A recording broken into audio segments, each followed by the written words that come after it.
Welcome to HVAC Official Channel, the channel where we simplify real-world HVAC systems.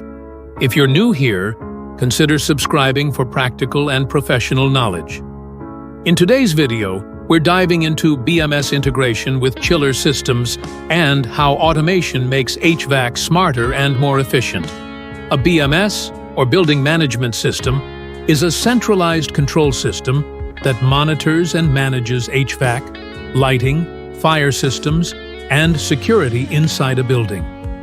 In HVAC, BMS is responsible for controlling chillers, pumps, valves, cooling towers, and air handling units to maintain comfort, safety, and energy efficiency.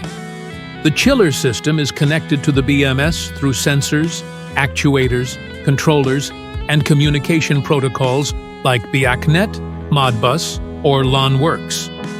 The BMS receives real-time data from the sensors and sends commands based on predefined logic.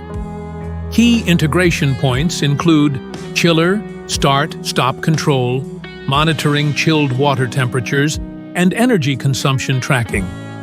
Benefits of BMS integration include energy savings, remote monitoring, quick fault detection, and extended equipment life. Let's say you're managing a large shopping mall. During peak hours, the BMS increases chiller load automatically to maintain comfort. I hope this video helped you understand how BMS and chiller systems work together in modern buildings. If you found this video useful, don't forget to like, comment, subscribe, and share this video with fellow technicians and engineers. Thanks for watching. See you in the next one.